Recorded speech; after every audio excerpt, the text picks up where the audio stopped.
Welcome back to DZMG, Distributed Generation and Microgrids. In last lecture, we discussed about some points and this with different topics. We started with what is grid interconnection, how we can interconnect the grid, and next we went to the impact of grid integration. What is the impact and grid integration schemes? What are the different schemes are available? Around 7 schemes are available that we discussed in last class. And grid integration and interconnection issues. What are the issues when you integrating and interconnecting it? Then we discuss the specific issues when DC is interconnecting. That also we discussed in last class. Then some key interconnection requirements, in that provision of reactive power, and we consider the steady state operating range. The particular IEEE 1547 or Australian grid code or UK grid code or German grid code, they given a certain points for this point. And power quality issue also we discussed it. There also they given how much range of things we have to allow in a grid code. That also we discussed. And some protection issues, and we discussed what is synchronization between the DCs and DCs to grid also. And at end we discussed the grid interconnection issues for various DC systems. So these all topics we covered in last lecture.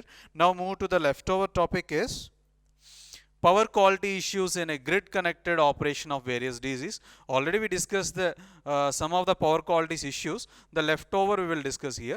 Let's see a major issue related to the related to interconnection of DCs. When you are interconnecting the DCs, the major issue is quality of power or power quality at the end of customer. When customer is facing the power quality issue, so what type of issues are facing when you are interconnecting the DC to the grid? Those are voltage regulation, DC grounding issue, harmonic distortion, voltage flicker, islanding, and production system. So here in previous lecture we discussed the voltage regulation and harmonic distortion, harmonics, voltage flickers also we discussed, islanding also we discussed, and production systems also we discussed. Some of the few points is left over that we will discuss here, and the leftover is a DC grounding issue. So coming to the DC grounding issue, a grid connected DC, whether directly or through a transformer, should provide a effective ground. It should provide the effective ground to prevent unfaulted phases from the over voltage during the single phase to ground fault. That means some fault is, if in a faulty condition, if some fault condition has happened, at the time obviously you will get a over voltages. The voltage levels will suddenly it will increase. If the fault area and healthy section is not divided, the healthy section it may affect. So the effect ground must prevent the unfaulted area, means the healthy area, from the over voltages because of the ground faults. Here we supposed to consider some of the points to make the proper grounding. To make the proper grounding to the DC, we have to consider some of the points. The proper grounding analysis based on these 4 points. What are the 4 points? First point is the generator winding configuration.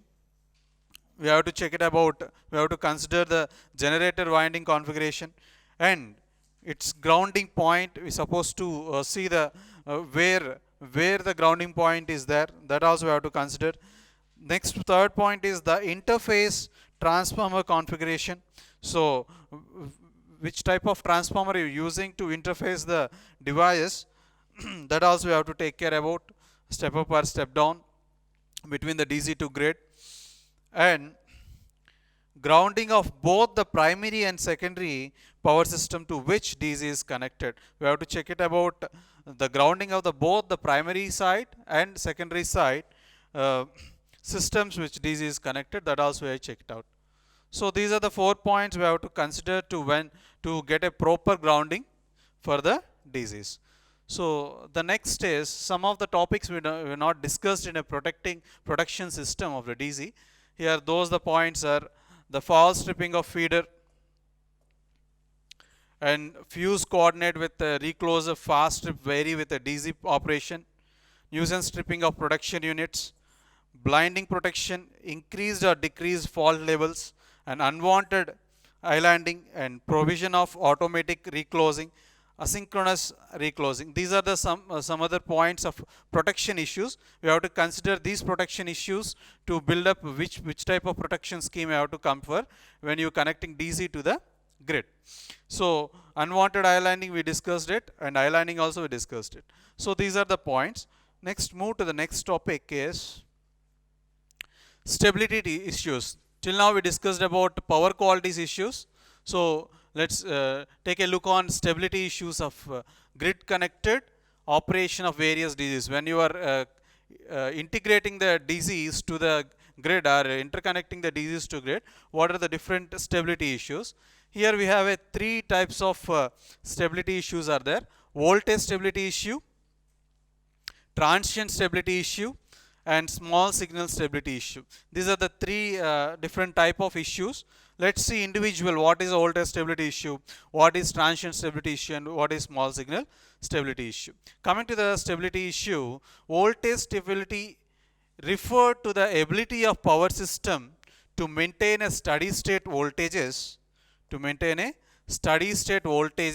at all the buses in the system after being subjected to disturbance from the given initial operating conditions. If some disturbances occurred in a power system, then after the disturbance, how the power system is stabilizing to the initial conditions, that we can take it as a voltage stability. That we can take it as voltage stability. Voltage stability refers to the ability of the power system. Once some disturbances occurred in that particular system, how our particular power system, how much able to come back to the initial conditions, that is called voltage stability. In this only we look at about parameter of voltage, that's it. So just see what are the issues here. Voltage stability issues are reactive power limit and load dynamics, under voltage, load shedding, tap changer, and voltage regulations. These are some of the voltage stability issues. Let's move to the next one is transient stability. What is the transient stability? Just look at about first what is the transient stability, then we move to the what are the transient stability issues. Transient stability is defined as the ability of power system to return to the normal condition or initial condition or free fall condition after the large disturbance.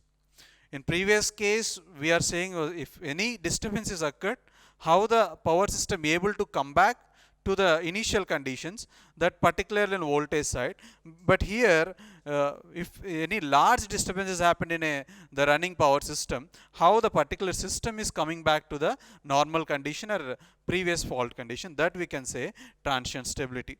For all systems, they may not have this particular transient stabilities. That depends on a system and depends on a disturbance, or depends on which type of controller you are using. So that is a transient stability. So transient stability issues are these are the issues because of islanding, the loss of DC, or large load step, or some of the faults. Because of some of faults also, you may get a transient stability issue. So some of faults means that we know LG, LLG, triple LG. These are the things. That also we can say it as a large disturbances. So the leftover stability issue is small signal stability. First we see what is a small signal stability, then we will go for the small signal stability issues.